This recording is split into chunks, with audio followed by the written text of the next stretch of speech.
Good morning. I'm Jim Burris, co-host of Closer Look on WABE 90.1 FM, and I'd like to welcome you to the Atlanta Press Club Loudermilk Young debate series originating from the studios of PBA in Atlanta. This is the runoff debate among the candidates for Cobb County Commission Chair. Let's meet those candidates. They are, in alphabetical order, Mike Boyce, a retired Marine Corps colonel, and he has declined to participate in today's debate and will be represented by an empty chair. Tim Lee has served as Cobb County Commission Chair since 2010. Now let's meet our panelists. Johnny Kaufman is a political reporter at WABE 90.1 FM. Maris Lutz covers Cobb County politics for the Atlanta Journal-Constitution. And Caitlin Ross is a general assignment reporter for 11 Alive News. Today's program will consist of 3 rounds. For more information on the rules for each round, please visit the Atlanta Press Club website, which is atlantapressclub.org. All right, now let's get started. In the first round, Mr. Lee will be asked one question by 2 of our panelists. He will have 60 seconds to answer the question. Johnny Kaufman, you get that first question to Chairman Lee. Thanks. Multiple ordinances passed the County Commission quietly in February that restrict how vendors for parking, retail, and food can operate around the new Braves Stadium. You've said the stadium will prove an economic boost for the county. Do these ordinances give the team an advantage over neighboring businesses? Absolutely not. The purpose of the ordinances is to ensure public safety and the well-being of the traffic plan and pedestrian plan around that facility and any other special event that might be in Cobb County. Our interest is to make sure the public is safe and make sure the opportunity exists for folks to go to the special event with a confidence that their vehicles are going to be able to be taken care of, that traffic is going to flow effectively, and that they're primarily going to be safe. And these ordinances are designed to do that. It is a countywide ordinance, and it pertains to all special events that may occur in the ordinance. Now, there are some that suggest, and I would agree, that we need to tweak some of the language to make it clear as to its intent, and we're going to follow up on that in the next few weeks. All right, Caitlin Ross of 11 Alive, you get the next question. Chairman, your challenger has called this election a delayed referendum on the new Braves Stadium. Do you agree? Why or why not? I don't believe it's a delayed referendum at all. In fact, my challenger has been pretty vague in where he stands on all the issues. Quite frankly, we were presented with 2 options, and we chose the one that was best for the Cobb County and the region, and it's most specifically the citizens of Cobb. We had an opportunity to grow the economy. We had an opportunity to create jobs, and that's what spurred the great, I guess if you would, being called the #1 county in which to do business and the #1 state to do business. And we're proud of what's going on into that effect. This was handled just like any other major economic development project that's been handled in the state, like Mercedes and Kia, where we negotiated the terms of the program. We presented it to the folks and the people for debate, open debate. Almost every media outlet in America wrote about it. And then that was followed up with a vote by the full board to move forward in the project. All right, Chairman, we're out of time for that already? question. Fine. I want to remind viewers that we did invite Mike Boyce to be a part of this debate today. He declined, and that is why he is represented by an empty chair. Well, that concludes the first part of today's program. In the second round, Tim Lee can ask a question to his opponent, Mike Boyce, once again, who declined to participate and is represented by that empty chair. Mr. Lee, you have 30 seconds to ask your question. My question for my opponent is related to his campaign policy that he wants to shift the burden onto taxpayers to fund 100% of county services. His campaign has stated many times that he thinks SPLOST is the wrong way to move forward in terms of funding some of the services that are provided successfully over the last decades. And he wants to put that burden onto the taxpayers. So my question to Mr. Boyce, wherever he is why would you want to shift tax burdens onto Cobb County taxpayers instead of doing the smart policy, which is to grow the economy and create opportunity so that we can reduce taxes, as I have in the last 3 years? Why would you want to move and shift to increase taxes on our taxpayers? And since your opponent, Mike Boyce, is not here, what do you anticipate his answer would be, and how would you rebut that? Well, frankly, I don't think he would have an answer because he's not had an answer for any issue put in front of him yet throughout this entire campaign. He's failed to make a decision. He's failed to give an example of his leadership, his experience, or what he would do moving forward. On the contrast, I've done exactly what you would expect out of a conservative Republican. I've worked to grow the economy. I've created job opportunities. I've worked to reduce tax burdens on the public safety or on the public taxpayers, and I've invested in public safety heavily to make sure and to ensure that our community is safe and a great place to live, work, play, and grow a family. Our economic conditions are wonderful. Our quality of life are growing, and I believe the community is very, very, very, very happy with the direction Cobb County is going. Contrary to my opponent, who fails to be here to address the answers, he just doesn't have answers. Panelists, do you have any follow-up? All right, in that case, we will move on. If you're just joining us, this is the runoff debate between the candidates for Cobb Commission Chair. Mike Boyce declined to participate in today's debate and is represented by an empty chair.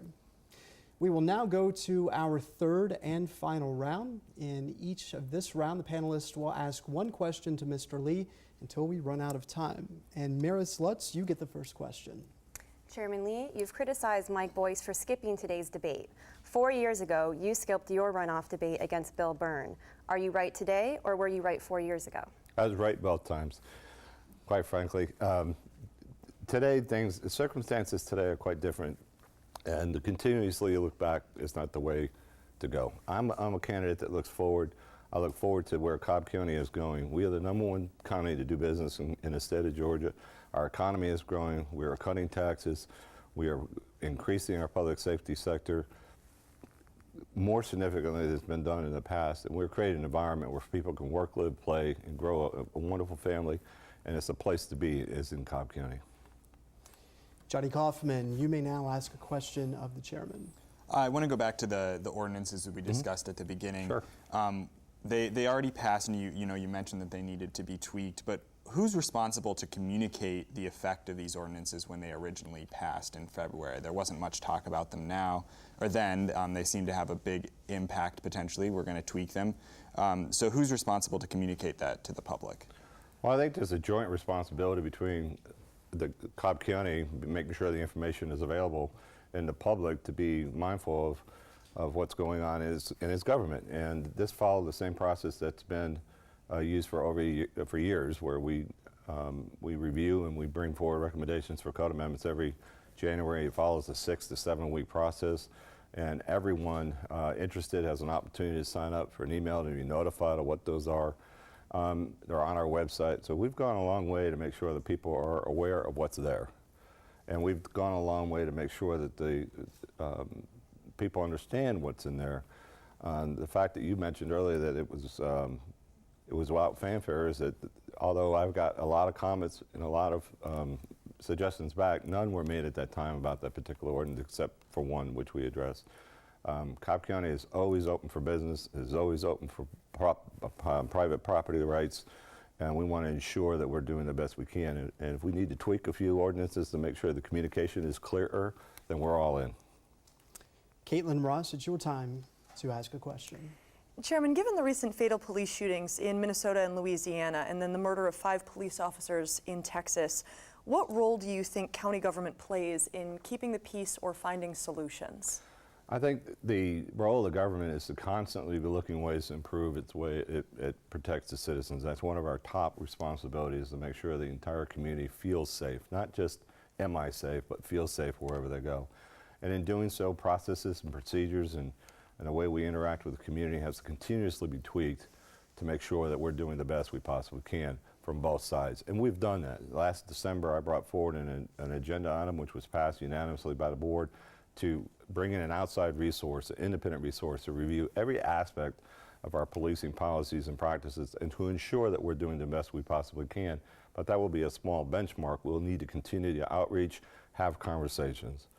But like I said yesterday, I believe that our community needs to look first inward to make sure we're listening and that we hear what's being said before we respond to what has been said. So I think this is a two-way street, I'm encouraged by the dialogue that's been happening across the country, and I encourage more and more of that. And in Cobb County, we're doing the best we possibly can. All right, Maris Lutz of the Atlanta Journal-Constitution, you may ask a question. Putting aside whether the Braves deal will prove to be a home run for Cobb taxpayers, can you call yourself a fiscal conservative if you take on public debt to put towards a sports stadium? Isn't this the very opposite, by definition, of fiscal conservatism? Great question. Actually, it's not.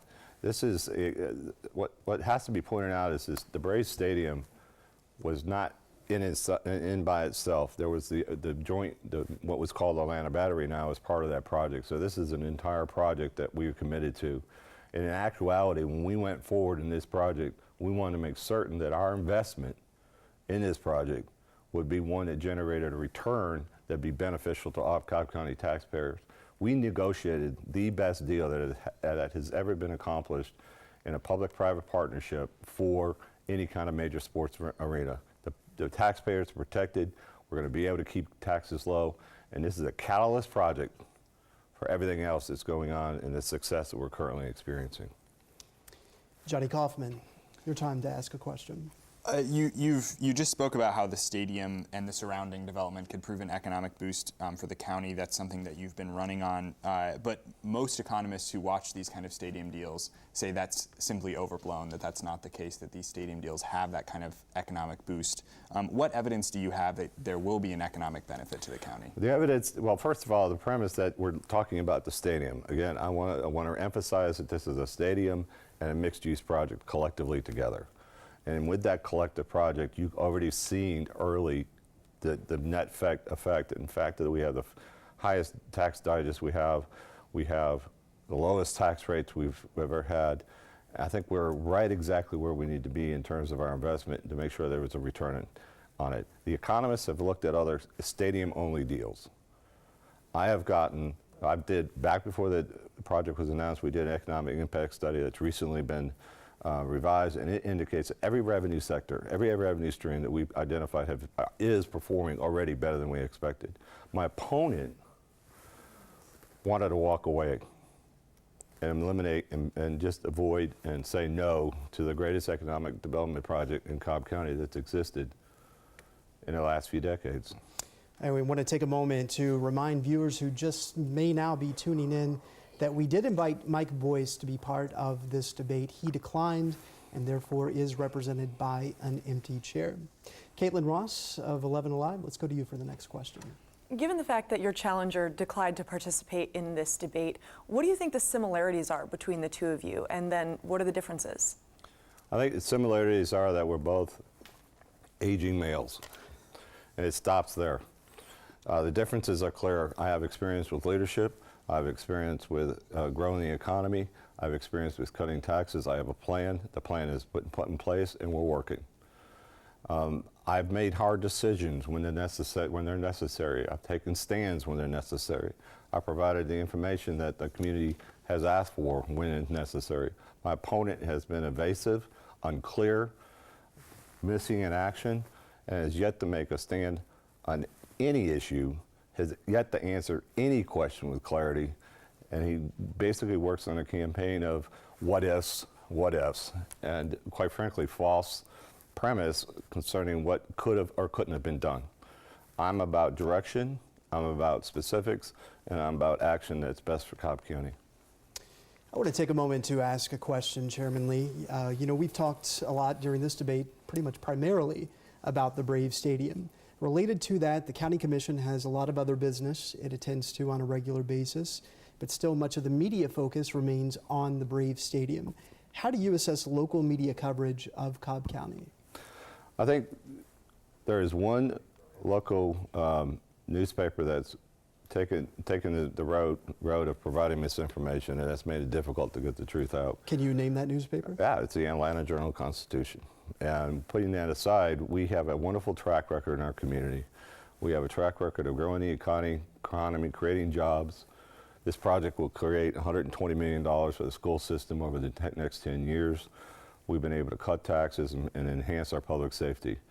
If you want a true conservative Republican who's geared on growing the economy, cutting taxes, and protecting our citizens through enhanced investment in public safety, I am clearly that person. And do you believe, though, that much of county business non-related to the Brave Stadium is not getting out to the public because media aren't covering it? We have a great county and we have great submarkets. The Kennesaw State University is one of the top universities, and it in the town center area is doing well, and we're proud about their success.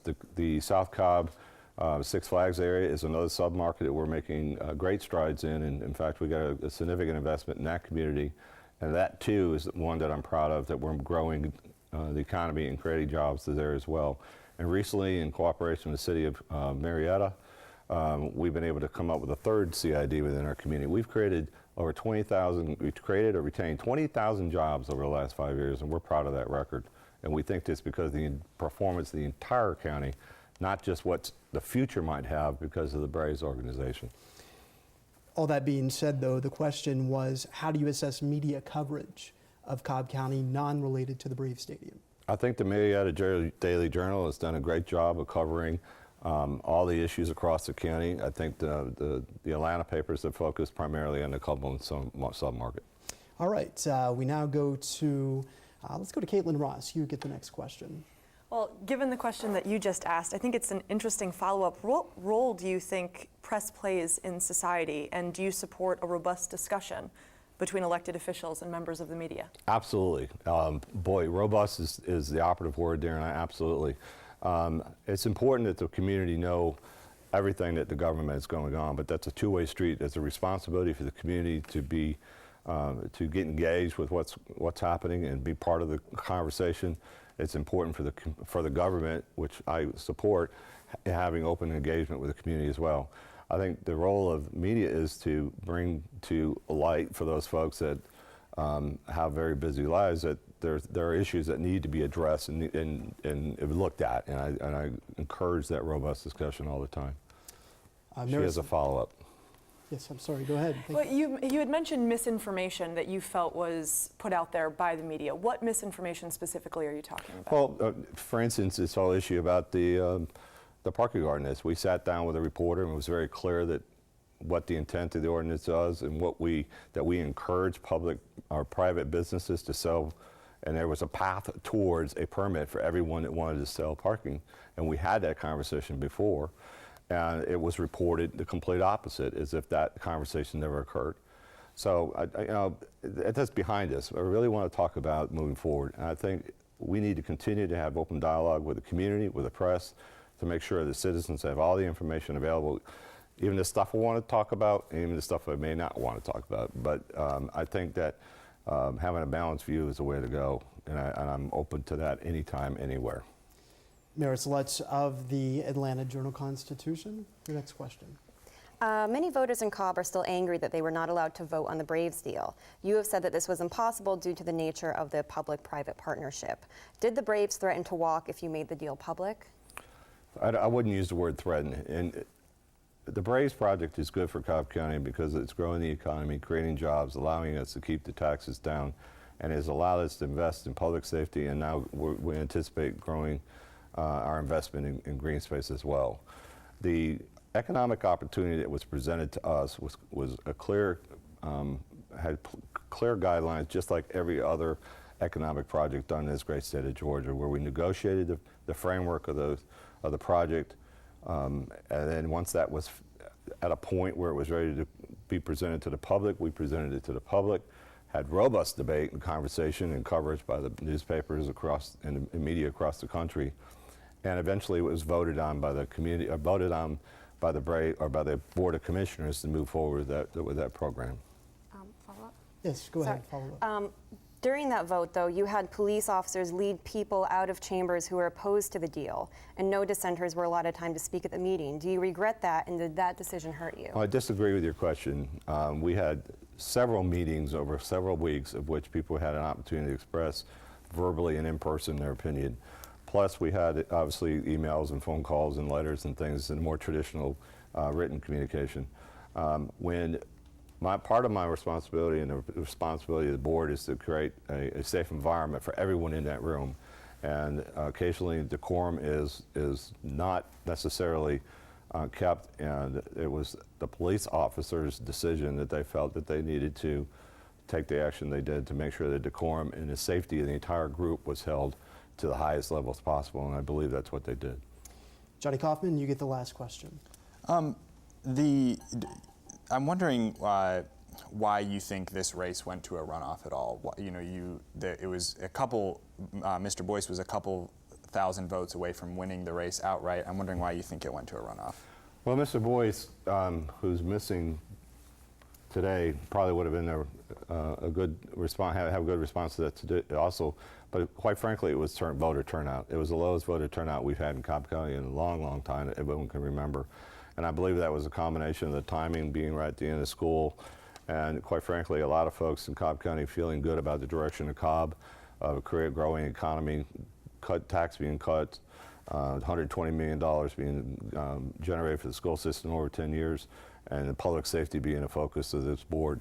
And I think folks stayed away because they felt things were going well, and they also felt that it was perhaps a fait accompli to a certain extent. Well, it goes to show just how important every person's responsibility is, everybody's responsibility is to vote, and vote often whenever the opportunity is given us. We can never take anything for granted, and voting is very, very important.